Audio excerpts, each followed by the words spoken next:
زور کے ساتھ سوراخ پہ رکھی ہے، بل پہ رکھی ہے، سانپ ہٹ ہٹ کے ڈنگ لگا رہے ہیں، ساری توجہ ٹانگ کی طرف ہے کہیں ہل نہ جائے اور حضور بیدار نہ ہو جائیں۔ اور اچانک آنکھوں سے آنسو ٹپکے حضور کے رخسار پہ گرے۔ آقا کریم بیدار ہو کے پوچھتے ہیں مالک یا ابا بکر، ابو بکر کیا ہوا؟ تو حضرت ابو بکر کیا بولتے ہیں؟ لدغت فداک امی و ابی یا رسول اللہ، یا رسول اللہ میری ماں بھی آپ کے قدموں پہ قربان ہو، میرا باپ بھی آپ کے قدموں میں قربان ہو، سانپ نے مجھے ڈس لیا ہے۔ اللہ اکبر، ادب کے اس سٹائل کو چھوڑا، محبت کے اس انداز کو ہنگامی حالت میں بھی ترک نہیں ہونے دیا۔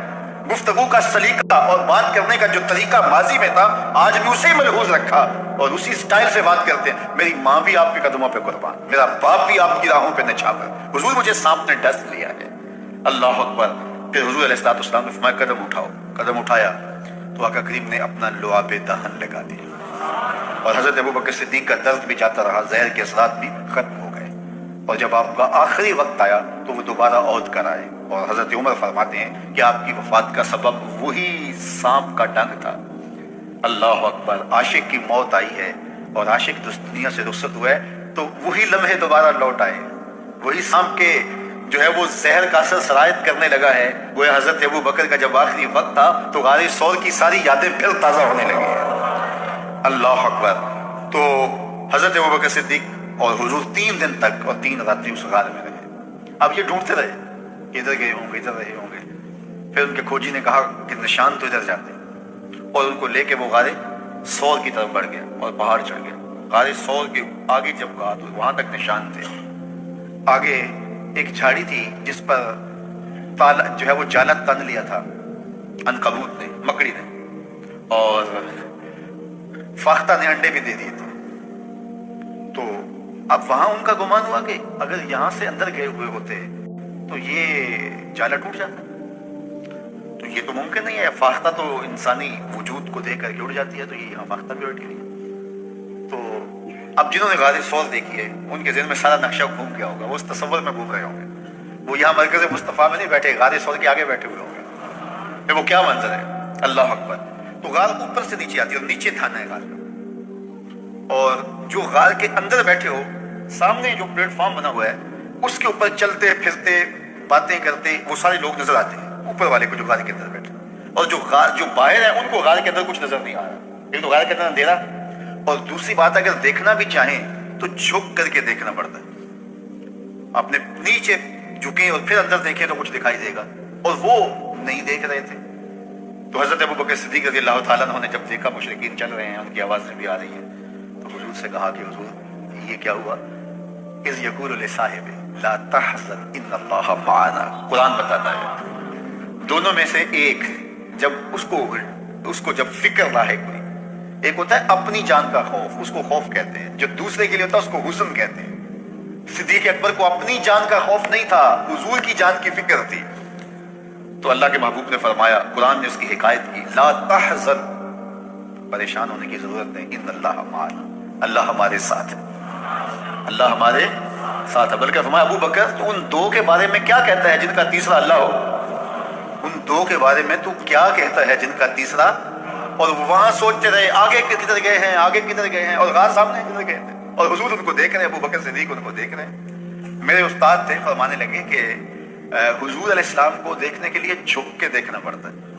اس غار میں انہیں حضور تب نظر آتے کہ وہ جھک کے دیکھتے، اور اگر وہ جھک کے دیکھنے کی عادت رکھتے تو مکے میں ہی دیکھ لیتے، مکے میں ہی دیکھ لیتے۔